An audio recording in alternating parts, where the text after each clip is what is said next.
What's up, guys? Good evening. It's been a while, hasn't it? I've missed you guys. But yeah, international break. By the way, how nice is it to just live an international break when you're first in the league? I think the last time it happened, we were very young.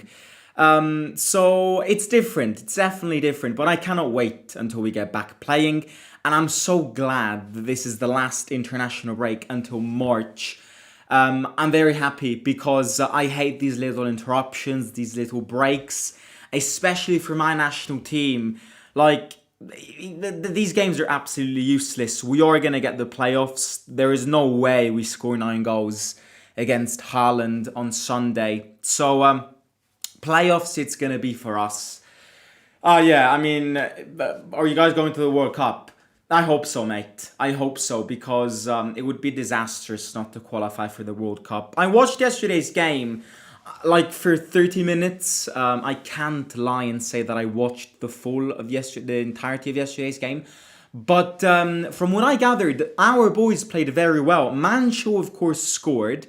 And Crisante, I think, also played a very good game yesterday, which is good. Good signs also to the national team, which, especially because I think Mancini's coming from 2 consecutive goals in the national team.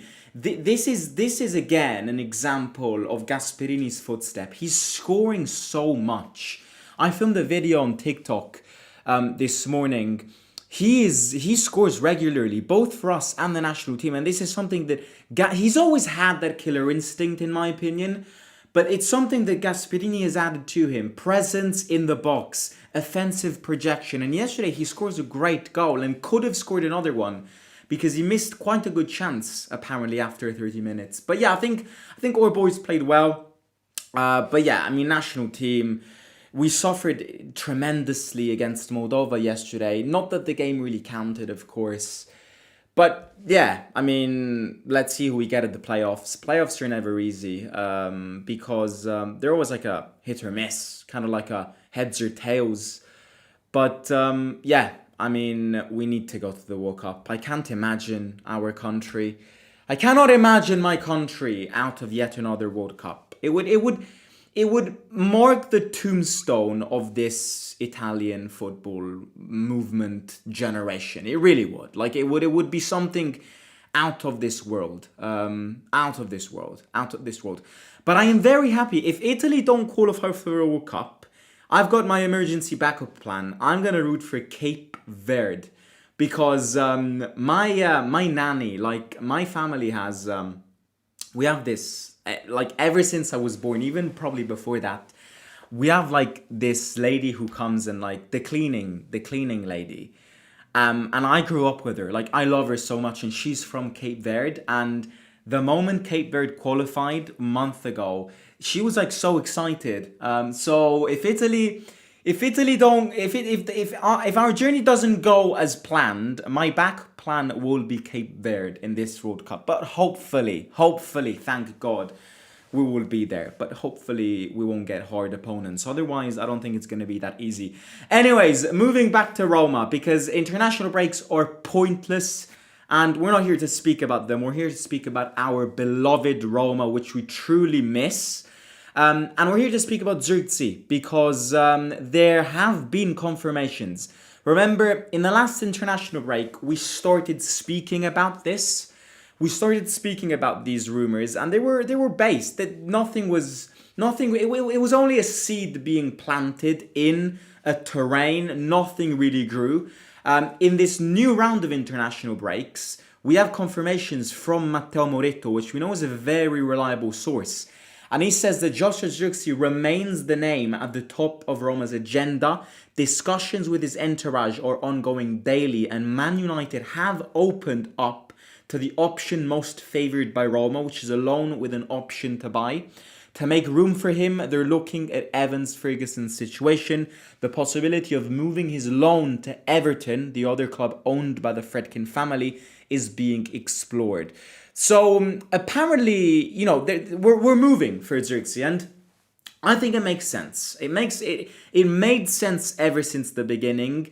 Even without big journalists confirming these rumors, you could have you could have blindfoldedly told that he was a name that the Gasperini was gonna pick.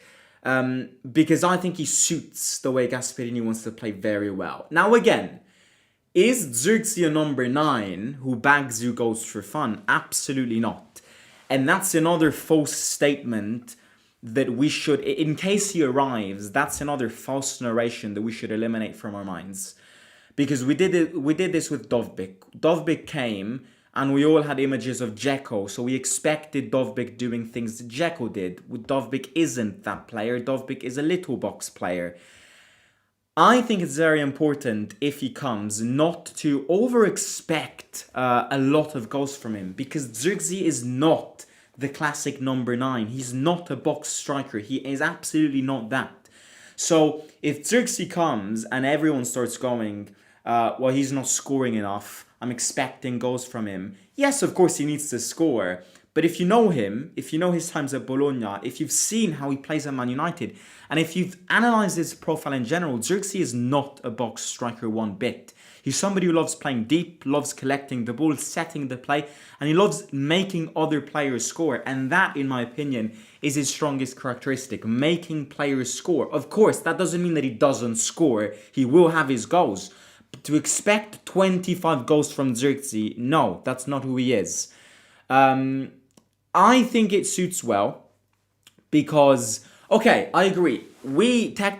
Our problem right now is scoring goals. So ideally, we need somebody who scores goals. But I don't think it's that easy to find somebody, especially in the January session.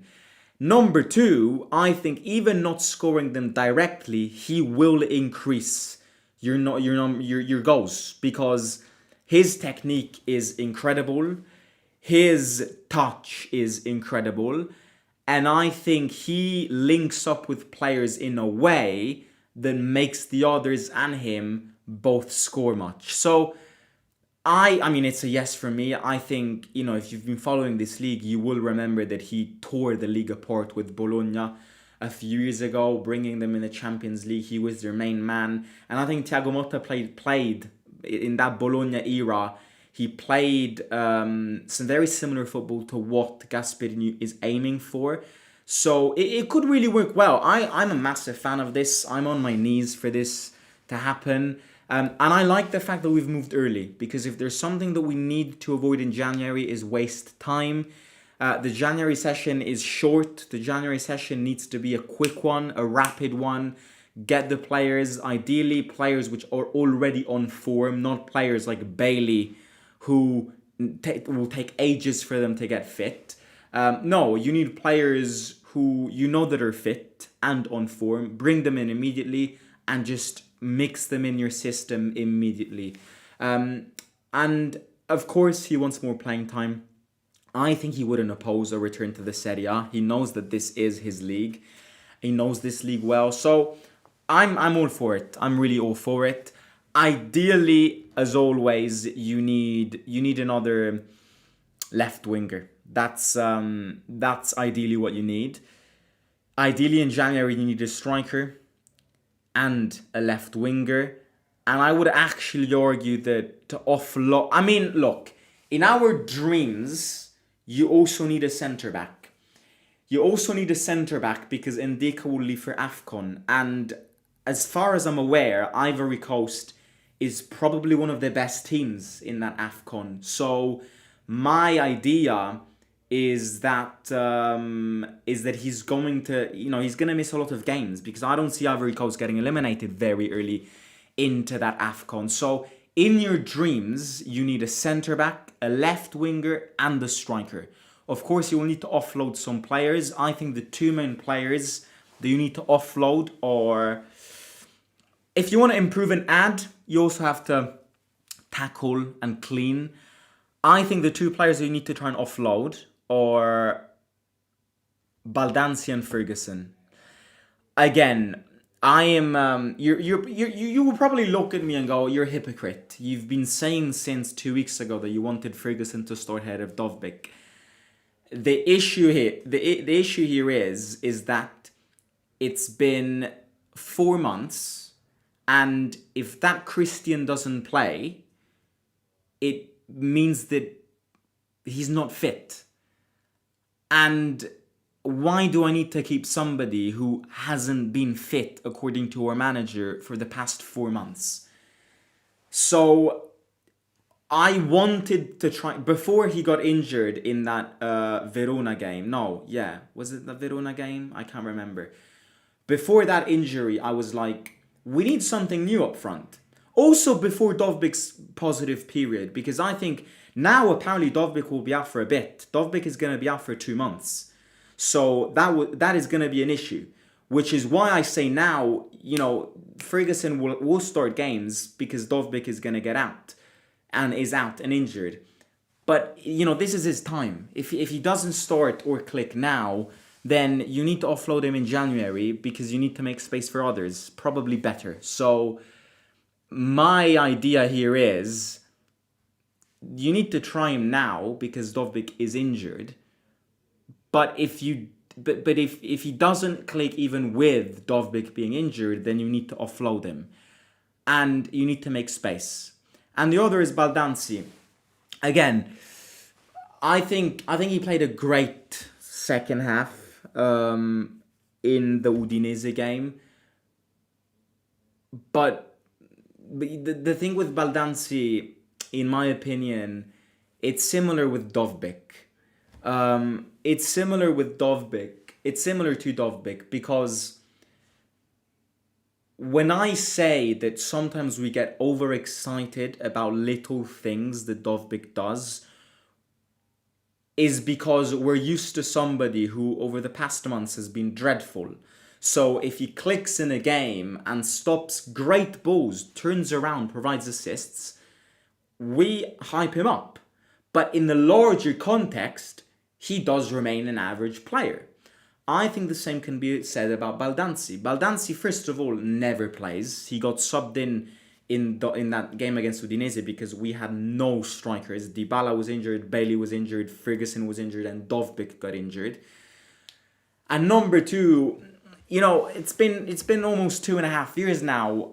I don't remember one goal Baldanzi scored. He did score one, probably scored more than one, absolutely. I can't remember one goal that he scored. So there clearly is an offensive limit in Baldanzi, whether that's his height, physique, it all can be options. But I don't see a threatening player. I really don't. So in order to make space, you need to clean. My other point here is we've got quite a bit to go until January. Absolutely. We've got half of November and the entire of December. And we've got complicated games.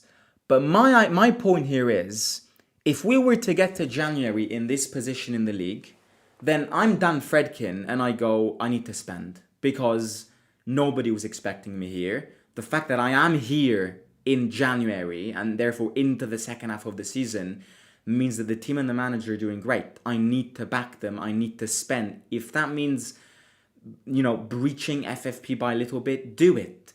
Because it's the chance of her life. So I have a feeling if we end up in January in this position, so first in the league table, I think the Fredkins are going to automatically spend more. They are, because it would be criminal not to. Because it means that if you spend and give this manager what he wants, he can achieve. That's my point. But yeah, I would love Zirkzee. Absolutely. I would absolutely love him. Because he'd be great. He would be a great addition. Any news on Angelino, says Juan? Well, the Angelino thing is very interesting because he's been out for a bit now. I first of all, I've been saying this since July, whenever we got that bid from Al Hilal, whatever club offered the money to sign Angelino. I said that we had to accept it because Angelino is not a Gasperinian fullback. And I got proved right. Because if there's one player, avoid the injury and the problems that he's had, because he has 100% had something. Because every post and picture that Roma posted about him, he looked like he lost 20 kilos. So I am not questioning anything regarding him faking his health. No, it is true. You can see it yourself. There was, you can see it. You can see it in every picture that Roma posted. Angelino looked like half the player he was last year. So something clearly wasn't right. And I wish him all the best on that. If he does have, I think it was what was it? Kind of a respiratory problem. It's serious. So big ups to him. Hope to see him back soon. But injury, no injury. If there is one player that, from what I've seen this season, I've been pretty disappointed in, it's Angelino. Angelino is technically good, but he isn't somebody who pushes. And which is why we had to accept that Al Hilal bid. Now again, with the power of hindsight, you could have stopped wars, absolutely. But I knew it. Because look at Wesley. Wesley is fundamental to the way Gasperini wants to play because he pushes, and that's what Gasperini wants from a fullback. Remember prime Hatibor and prime Gozens at Atalanta? They were horses. Angelino isn't that. Angelino needs the ball on his foot and then create something. He isn't somebody who will get to the ball. So it was a mistake not to accept it. And yeah, I think if he gets back fit, of course we will use him because we've got 2 competitions. We will need squad depth. But he is not what Gasperini wants. Now, whether, as Chris says, they fell out, I don't agree. Because I think if there's something that highlights, if there's something that really I want to highlight in these first 4 months of seeing this Roma team play, is that these players are a healthy group. These players are healthy players in a sense that they want to work hard. They don't want to cause problems. So I can't see Angelino falling out with Gasperini. No, I think he has had a problem, 100%. But again, I don't think it's even an opinion. I think if you look at the pictures, you will notice it yourself. He looked half the size and half the weight ever since they posted about him this summer during preseason. So I don't agree. I don't think they fell out.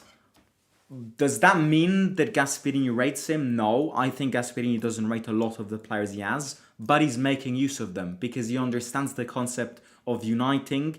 And in my opinion, it's one of the key ingredients as to why we're first.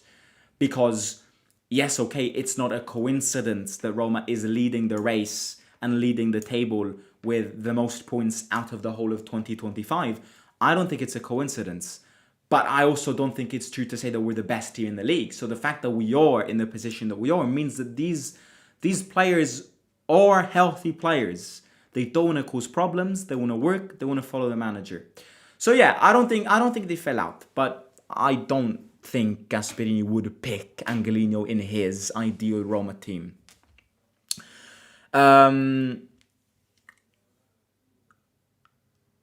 Only thing that matters for me is her new Lollo, says Seb. Yeah, Pellegrini is something that I will speak about tomorrow. I did film another TikTok. Make sure to follow Roma Theory on TikTok. I'm expanding on short form content as well. But yeah, I want to speak about the Pellegrini situation in the next few days as well. Do you think that Roma will buy Bailey permanently? No, and from what I've seen, hopefully not. Saluti da Las Vegas. Zirkzee on the same level as Dovbyk, if not worse. No.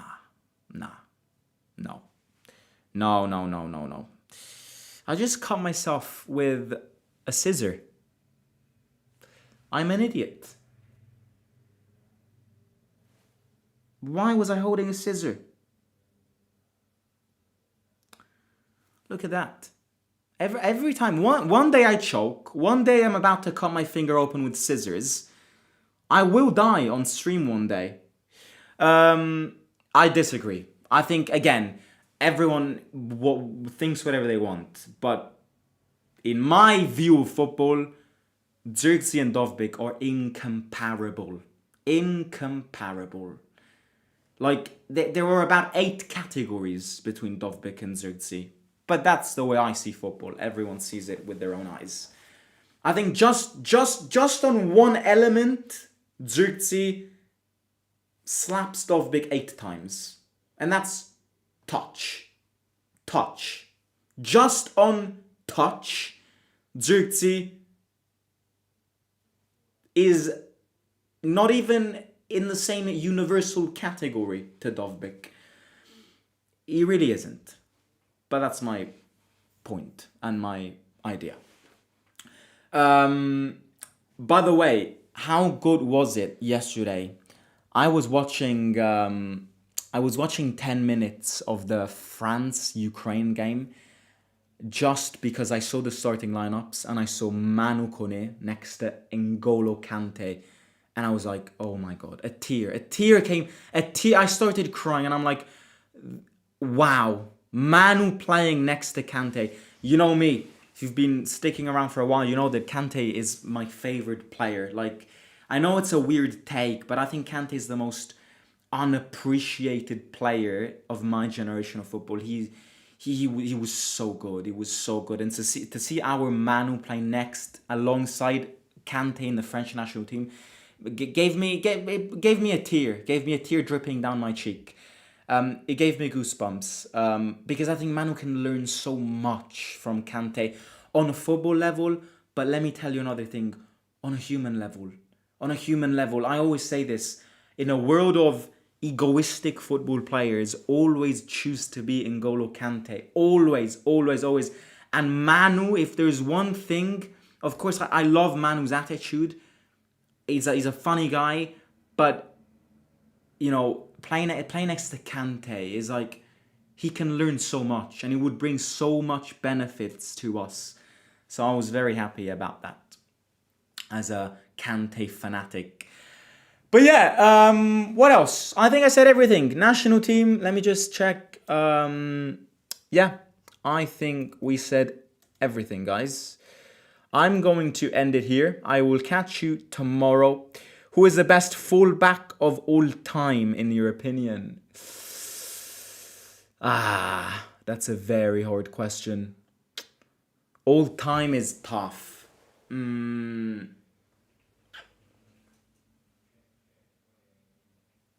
Well,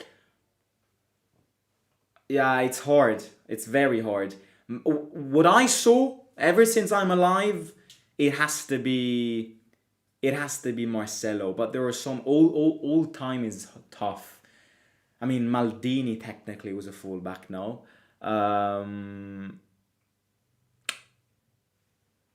Cafu, Roberto Carlos. Yeah.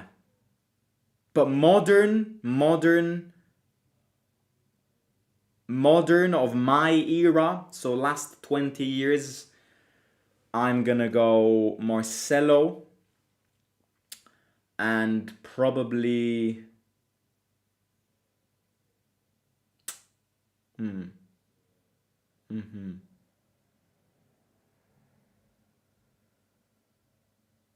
tough. Very tough. Best fullback that we've seen at Roma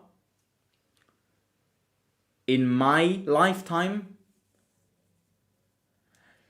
People will say Maicon, and I agree. But Maicon at Roma was great, but he wasn't. He came at Roma in his kind of his dead days, even though he was amazing. But best fullback that I remember of my time, he was a bitch because attitude-wise he was one of the biggest bitches out there. But Kolarov was a different gravy. Alexander Kolarov in that 2018, 2017, 2016 campaigns was unstoppable. But yeah. Right, I'm going to catch you tomorrow. Hit the like, subscribe, Let me know down below if you would take Joshua Zirkzee or no, and I'll talk to you soon. See you out.